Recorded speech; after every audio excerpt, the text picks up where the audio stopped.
കർണാടകത്തിലെ ഷിമോഗ ലോക്സഭാ സീറ്റ് ഇത്തവണ ശ്രദ്ധേയമാകുന്നത് കോൺഗ്രസ് സ്ഥാനാർത്ഥിയിലൂടെയാണ്. മുൻ മുഖ്യമന്ത്രി എസ് ബംഗാരപ്പയുടെ മകളും സിനിമാ താരം ശിവരാജ് കുമാറിന്റെ ഭാര്യയുമായ ഗീത ശിവരാജ് കുമാറിനെയാണ് മണ്ഡലം തിരിച്ചുപിടിക്കാൻ കോൺഗ്രസ് രംഗത്തിറക്കിയിരിക്കുന്നത്. ബി.ജെ.പിയുടെ സിറ്റിംഗ് സീറ്റായ മണ്ഡലം തിരിച്ചുപിടിക്കേണ്ടത് കോൺഗ്രസിന്റെ അഭിമാന പ്രശ്നം കൂടിയാണ്.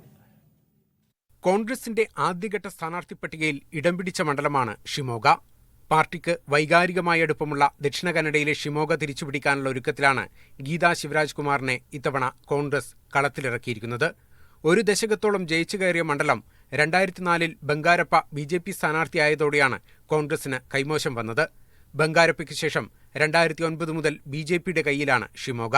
മുതിർന്ന നേതാവ് ബി.എസ്. യെദ്യൂരപ്പയുടെ മകൻ ബി.വൈ. രാഘവേന്ദ്രയിലൂടെ പിടിച്ചെടുത്ത മണ്ഡലത്തിൽ 2014 യെദ്യൂരപ്പ തന്നെ മത്സരിച്ച് ജയിച്ചു.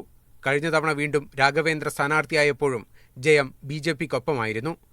മണ്ഡലം തിരിച്ചുപിടിക്കുക എന്ന ഉത്തരവാദിത്വമാണ് ഒരു വർഷം മുൻപ് JDS വിട്ട് കോൺഗ്രസിലെത്തിയ ഗീത ശിവരാജ് കുമാറിന് കോൺഗ്രസ് നൽകിയിരിക്കുന്നത്.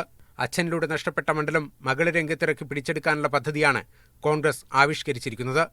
ബംഗാരപ്പയുടെ പൈതൃകവും സിനിമാ താരം രാജ്കുമാറിന്റെ മരുമകളെന്ന വിലാസവും ഗീതയ്ക്ക് തുണയാകുമെന്നാണ് കണക്കുകൂട്ടൽ. ഭർത്താവും ജനപ്രിയ താരവുമായ ശിവരാജ് കുമാറിന്റെ പിന്തുണ കൂടി ലഭിക്കുന്നതോടെ ബി.ജെ.പിയുടെ മേൽക്കൈ ഗീതയ്ക്ക് മറികടക്കാൻ കഴിയുമെന്ന പ്രതീക്ഷയിലാണ് കോൺഗ്രസ് നേതൃത്വം. Election desk, media 1.